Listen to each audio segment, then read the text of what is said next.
So here's where I got to earlier today. I just spun on spun and spun. Oh, it worked this time. Now we're live. Okay.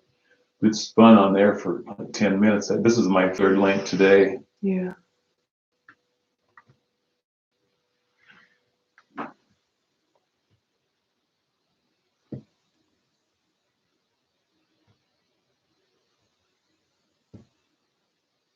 I've only had like one just really minor issue. The whole, since mid-March.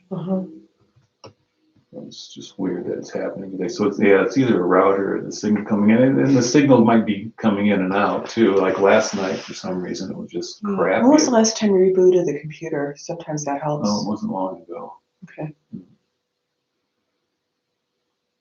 All right. Hopefully, we'll pick everyone back up again.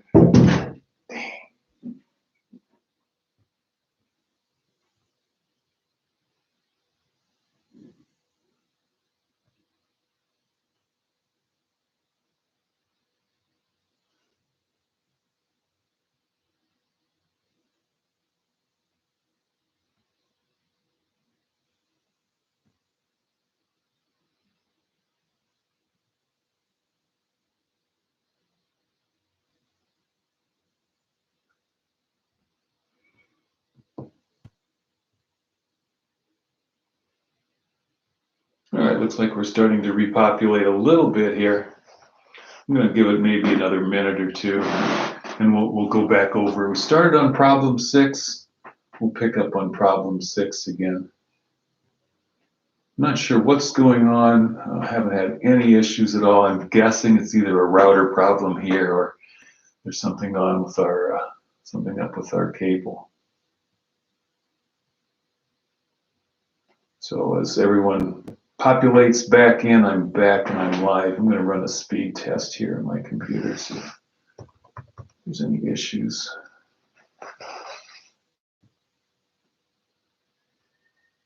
Had a little trouble last night with my other class, with my basic algebras. I spent a lot of time doing video chats, and I kept getting kicked off of those video chats. I eventually moved to my wife's office and hardwired in, and that seemed to fix it. I'm on Wi-Fi here in my recording studio. I had no issues at all in the past. Anyway, now another couple seconds and I'll go back to problem 6. I have the problem up there already. Oops, I lost my marker. Oh, there it is. Yeah, speed's fine. Okay, maybe we just needed to reset on the router. Anyway, we're back. So back to problem 6. Here's the months, 1, 2, 3, 4, 5. So the first month starts at 0. We're supposed to find that at the start of the 5th month. There's the start of the 5th month. Read across. At the start of the 5th month, we're producing about 6,800 boxes per month. So I read across there. So that was part A. On to part B. Part B, draw the line note, estimate the average production rate during the first 8 months of operation. Okay, 8 months. We have to go a little further down our graph. 6, 7. During the first 8 months. So 1, 2, 3, 4, 5, 6, 7, 8. There's the 8th month through the first 8 months production. Now what I'm going to do is try to even out that curve. I want to draw a rectangle in here that has the same area underneath it as it.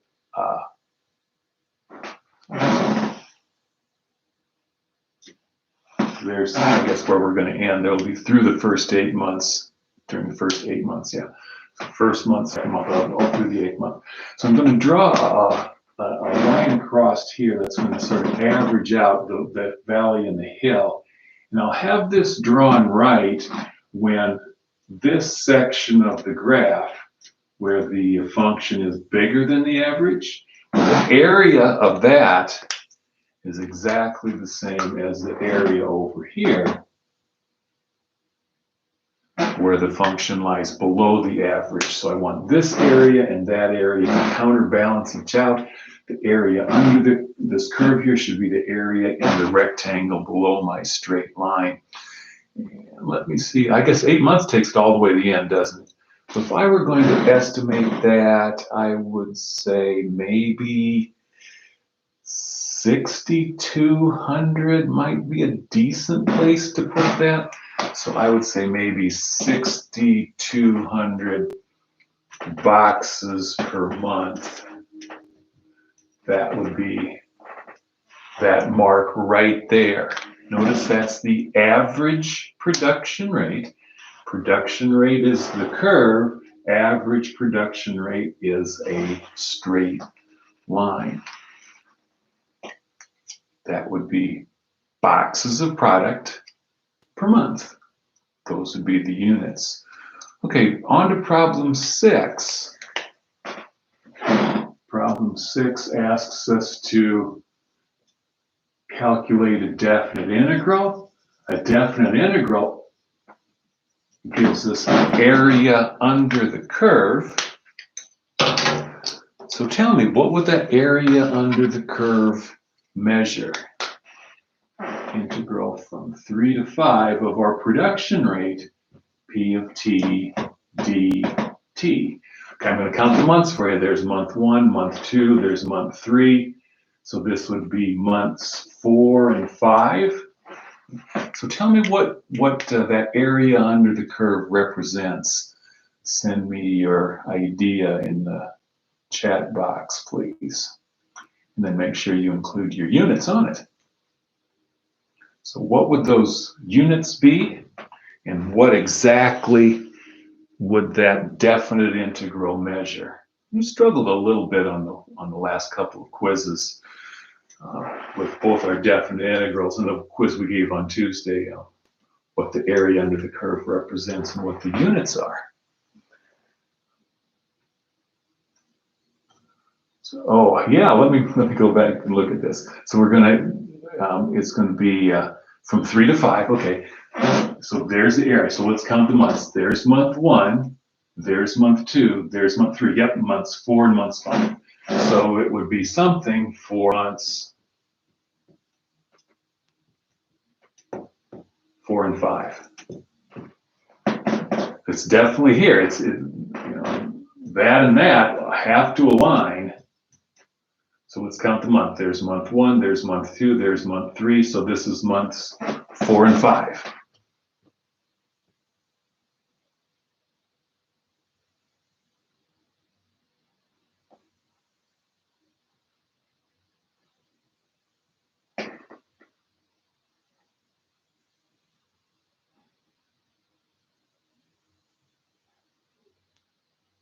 What exactly will this measure? I've counted the months. I've counted them 3 times. I'm pretty sure I have the month count down. What exactly would that measure?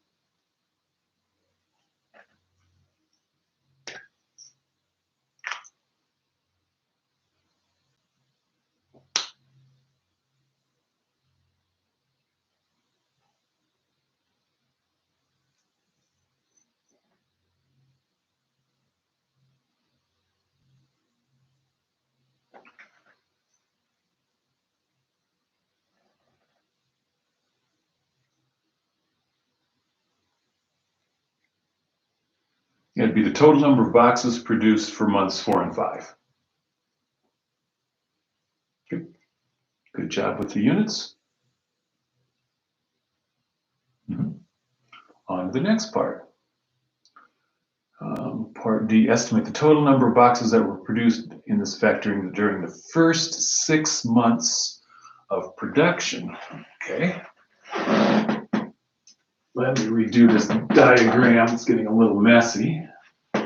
During the first 6 months. Okay.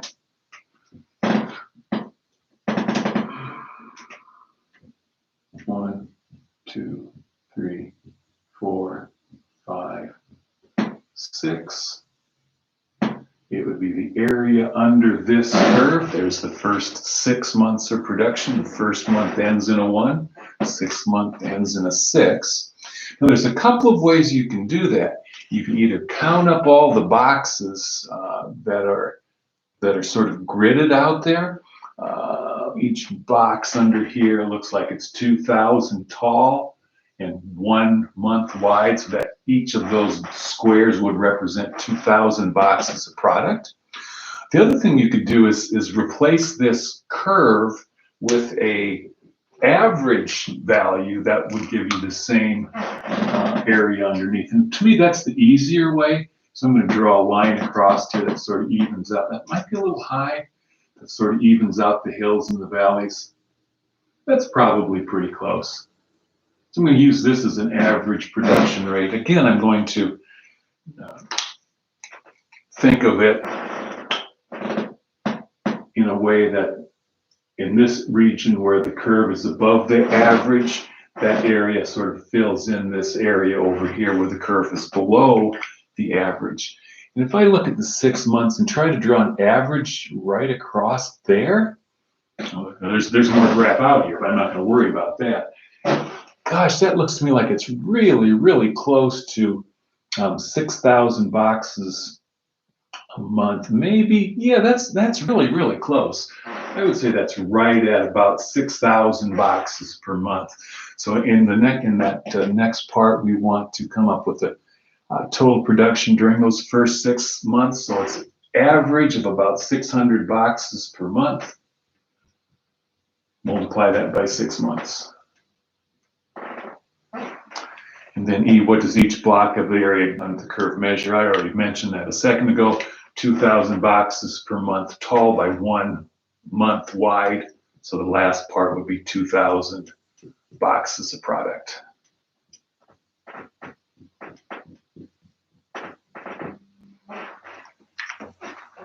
So those are really two great ones to look at.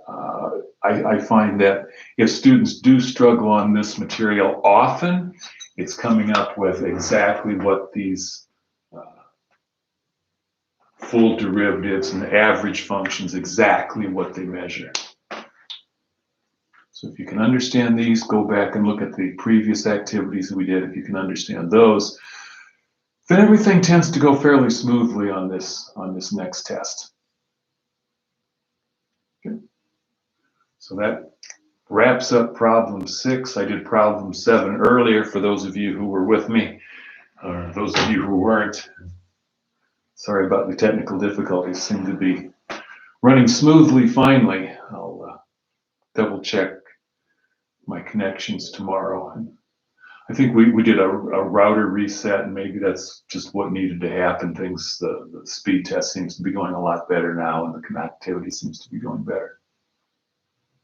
Probably should have included in the beginning. I set that first one going, and it was just spinning and spinning and spinning, trying to go live, and I was unable to go live, so the upload speed was a little low.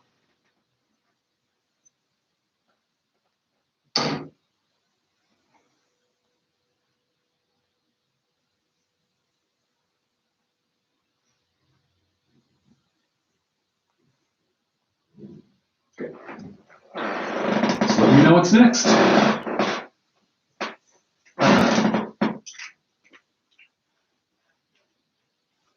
So a few students who struggled on a quiz yesterday. So let me mention that.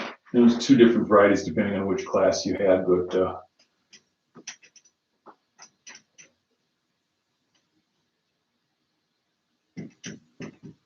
those were the 2 functions for one of the 2 classes. I think this was an early class. There's y equal x squared. There's y equal 9. So that would have been the area we were looking at. Okay.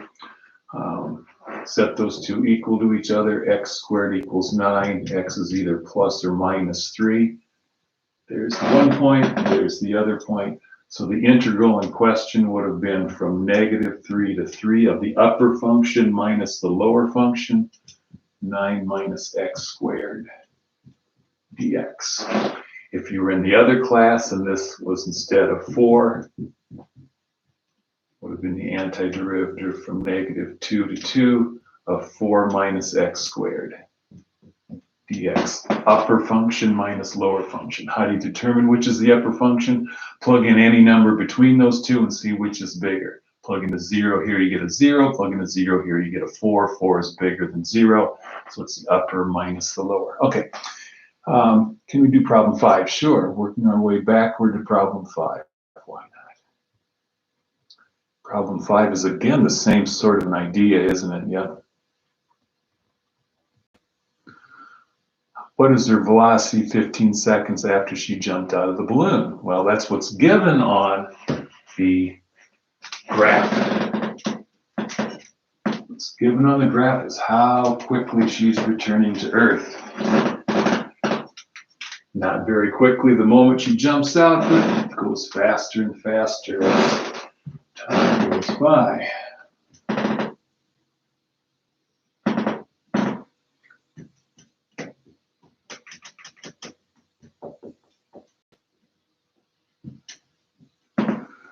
Notice again, when you multiply those two units together, feet per second multiplied by seconds, you end up with feet. So any area under the curve, any definite integral will give you the number of feet that that balloonist has fallen. Everything else on this curve is going to be the velocity. On to part A. What is her velocity 15 seconds after she jumped out of the balloon? Well, the velocity function is given. V of t is equal to 185 minus 185 e to the negative 0.173 t. And this is exactly the function we used on this problem in the activity. So we're going to plug in 15. I'm going to let you do that. I'm going to look at the graph and estimate it. It looks like it is a little over 170. My guess is maybe 171 feet per second. But someone plug in a 15 and let me know what you get there. With a graph there, it's really handy. How quickly was her velocity increasing 15 seconds after she jumped out? This is her velocity. If we want to figure out how quickly that's changing, that's where we use the derivative. So we're back to, I think, the stuff on chapter 2, or in test 2. So to find how quickly the velocity is changing, we would take v prime of t. Derivative of 185 is 0. Then I'd work on the derivative here, keep the negative 185. Bring the derivative of that down, negative 0.173. Keep the e to the negative 0.173t, multiply those together, and then plug in 15. So again, if someone would check my work on that when I just read it off the graph, make sure that that's within reason. 171.2, excellent, thank you, Eric. Now we're going to calculate how quickly that's changing. And out here at 15 seconds, it's not changing very much. A second later, it's not going much faster. The slope here is fairly minimal when you're out to 15 seconds. So again, let's multiply the 185. I guess I can do that on my calculator. 185 times 0.173. Yeah, 32. Oh, of course it is. Yeah. So this is 32 e to the negative 0.173. And let's plug in 15 there and figure out what we get. When someone gets that number, we'll start on writing the equation, or writing the sentence. Okay, so one more time, when we're doing marginal analysis, the units are going to be these divided by that. So it's going to be this many feet per second, if you want to write it that way. How is her speed changing as we move one more second? That's really what we're asking here. As we move another second down the list, how much quicker is her velocity? So whatever this comes out to be, and it can't be very much because the speed is not increasing by very much in the beginning. So if someone wants to fill this number in, that would be nice. Part C, write the mathematical expression that would find the distance she fell during the first 15 seconds after she leaves the balloon. Well, there's the first 15 seconds, 0 through 15. That's the area we would want to find.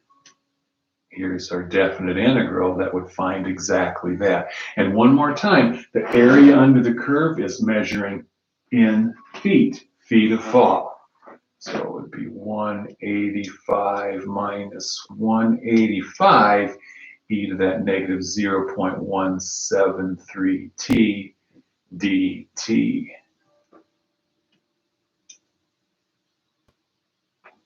Yeah, crappy parentheses, but I hope you get what I was going with that. Okay, so that's the distance that she fell. So this would be part C. Okay. If we want to figure out what her average speed is, if this is the distance she fell, and she fell that far in 15 seconds, we divide that whole thing by 15. So there's two ways you could write your answer to part D. You could take this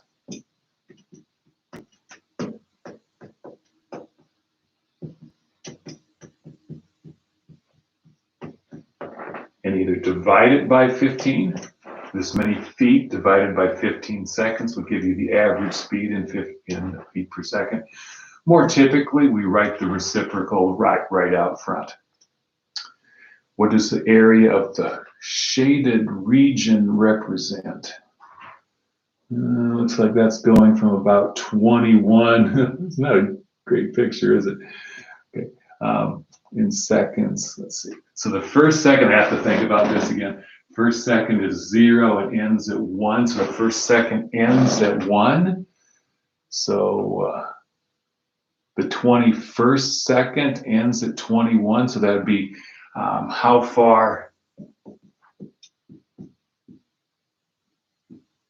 she fell in feet from seconds 22 through what, 36, I guess.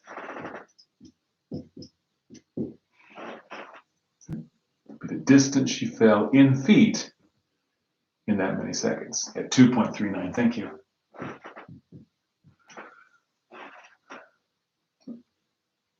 So remember, she was going, what, 171 after 15 seconds?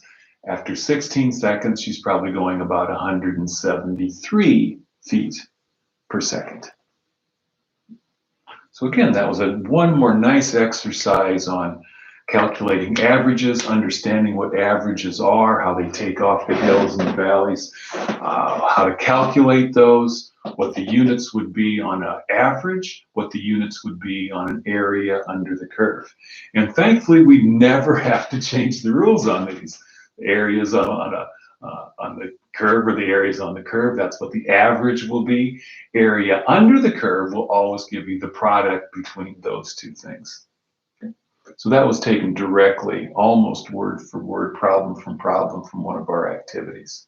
So again, go back and take a close look at that activity if you don't quite get it. And if there's still some areas where you're not quite sure, either schedule with me a little time that we can meet on Collaborate Ultra. Come back again tomorrow and we'll rehash these if we need to. Again, this seems to be the most difficult section of the material for the majority of my students to comprehend, writing the sentences, understanding what this means. But once you have it, it's these problems should take you, every problem on here should have taken you less than a minute. Every section of every problem, part A, part B, part C, part D, and so forth. Number 1H it is, yes. Can you please read what the end of the sentence says? How far she fell in feet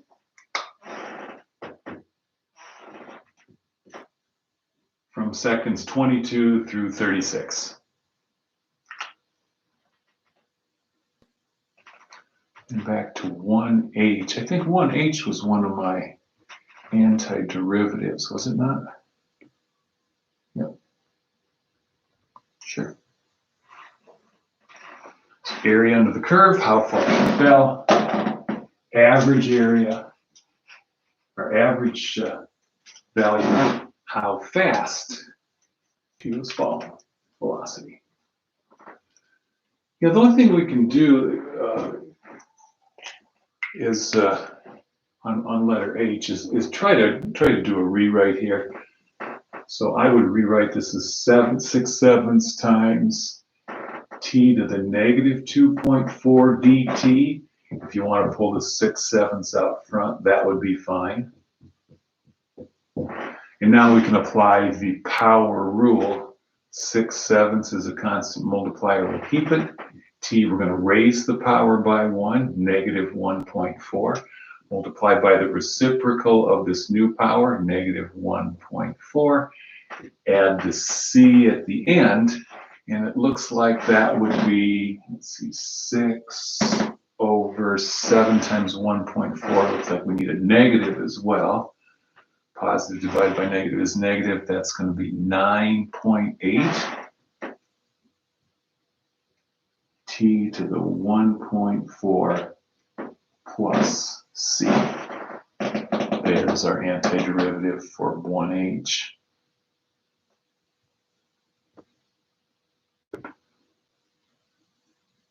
Next question, please.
One B it is.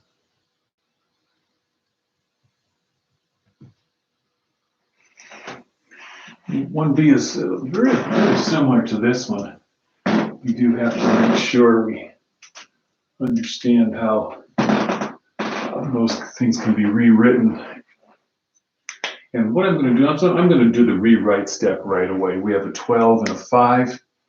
So I'll bring the 12 over 5 right out in front. Notice that x is in the denominator for that first fraction. I would rewrite this as x to the negative because it is in the denominator, and then the appropriate power would be 1/3. So that first one before the plus sign, I could rewrite this way. Then after the plus sign, we're going to do a second one. Again, I have a coefficient of 5 in the numerator and a 7 in the denominator. Let's bring those along and make it that much easier. The dx there is important to us. X to the, let's see, it's in the numerator, so it's a positive power, it's a cube root. So there's the first step.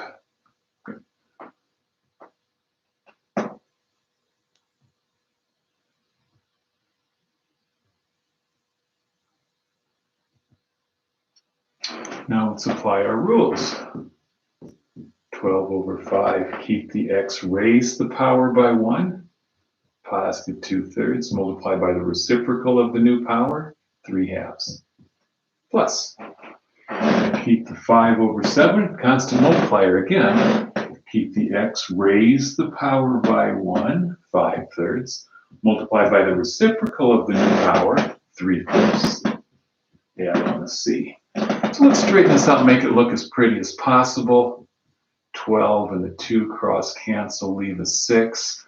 So this would be 18 over 5 cube roots of x squared plus, here the 5's cross cancel, that's nice, plus 3/7 cube roots x to the 5th plus c. There we go. And of course, there will be a root on the exam tomorrow. You can count on that one. Next question.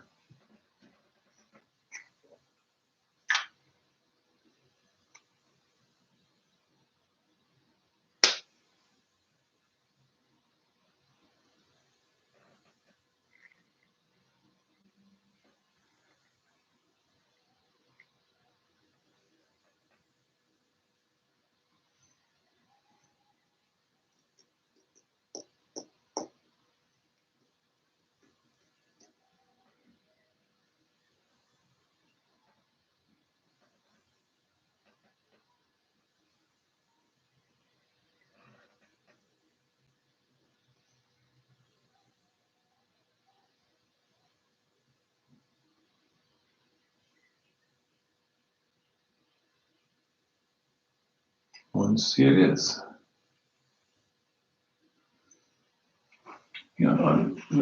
There is no product rule and there is no quotient rule for antiderivatives. And especially this semester, we've really limited our scope. We typically teach the substitution technique. We didn't even get to that. That's one of the things that we dropped due to our moving off-site. So really, there's the 1 over x for the natural log. There's the e to a power of x, which we've looked at a couple of times. And then there's the basic power rules. So we have to somehow turn this into a basic power rule. Otherwise, we're out of luck. So 3x minus 7x squared plus 2x over x squared dx. I think I have that cropped. Nope, missed a 4. All right, that looks good. So we're dividing by a monomial. That's sort of the average value function. We've done this a lot of times. So let's keep our antiderivative sign and see if we can make this look more like something that's doable and less like a bunch of random polynomials. So when dividing by a monomial, you could break this up into separate fractions. See, they have the same denominator. You can squish them together or pull them apart. And the advantage of pulling them apart is we can rewrite each of those within simpler form. Here we have an x, here we have an x squared. One of those x's will cancel. I could rewrite this one, and I'm going to be forward with how I'm going to rewrite that. 3/4 times 1 over x dx. There's the first one. The next one, antiderivative of, keep the minus sign, the x's squareds cancel for sure. It's just a constant. Did I copy something down wrong? I did. This doesn't have a 2x at the end. All right. I didn't think we had the terms that looked alike. Carry the plus sign along. Let's see, 2 over 4, that's 1 over 2. Dx in there. 1 over 2 integral, what's left, 1 over x squared. I would rewrite that as x to the minus 2 dx. So simplifying here, the x cancels out. Simplifying here, the x squared cancels out. Simplifying here, the 2 cancels out. 3/4 out front, why not? 7/4, I'm going to be okay with that one, and the 1/2 out in front. Now here's the one and only case where you have a power of x where the power rule doesn't work. This is, of course, your natural log function. 3/4 natural log absolute value of x minus 7/4 x. The function that has a derivative of 7/4 is 7/4 x. Now in the last part, we're going to have to use the power rule. Bring the half along because it's a constant multiplier. Keep the x, raise the power by 1, and multiply by the reciprocal of that new power. As always, don't forget to put a plus C at the end. Now let's straighten that out and make it look pretty, huh? 3/4 natural log absolute value of x minus 7/4 x minus 1/2 x to the minus 1, or 1/2x plus c. Got it. Done. There's this tendency for students to look at this and say, this is natural log. Well, it's not. The antiderivative of that is a natural log. Once you've taken the antiderivative, leave what you have. Don't get confused there. So there we have 1c. A little algebra was needed to figure that one out in the beginning, and then our basic rules kicked in one more time, the basic power rule on every single part of that one except the natural log.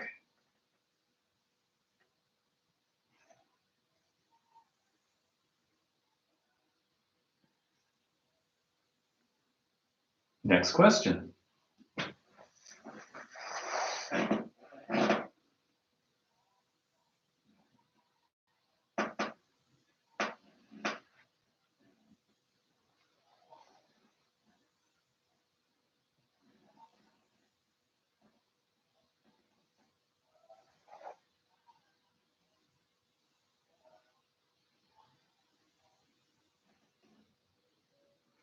Go maybe into a little bit of an overview mode then. I've been working on the exam. I still have a few questions to write. I know the type I'm going to write, I just don't have the words down yet. But the first 4 are going to be definite integrals. Definite.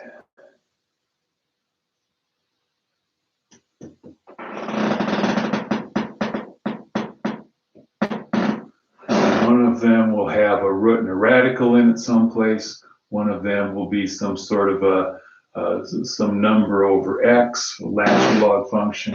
One of those will be e to a power of x, and one of those will be just your standard polynomial. There'll be limits on each of those: 3 to 8, 2 to 6, 0 to 12. -2 to +2, something like that.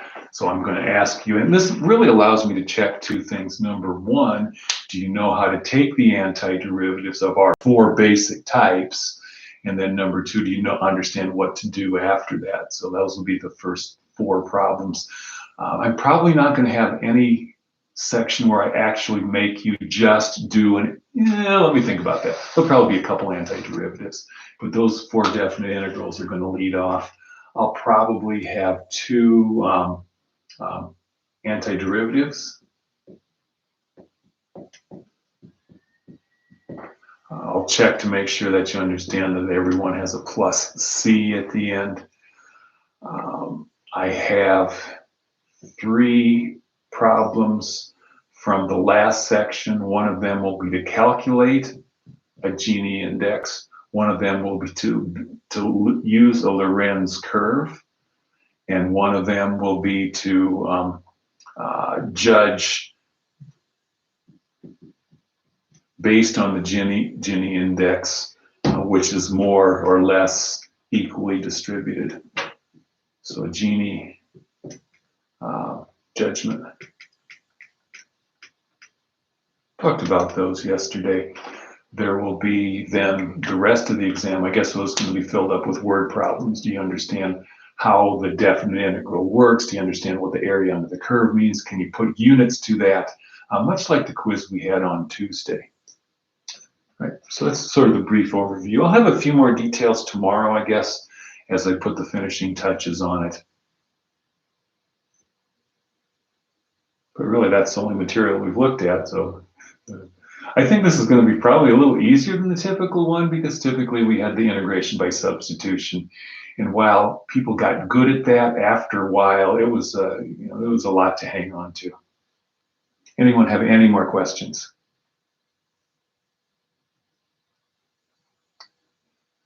If not, I'm looking forward to having a little lunch.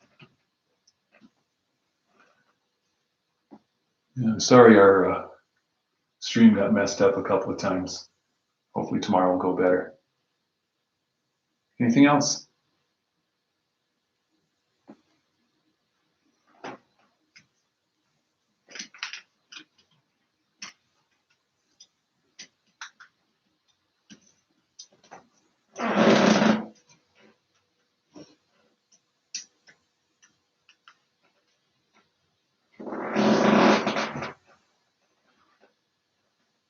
Okay, if something pops up, let me know. I can meet with you online with Blackboard Collaborate if you'd like, or sometimes I can answer via email. Forward to seeing you all tomorrow.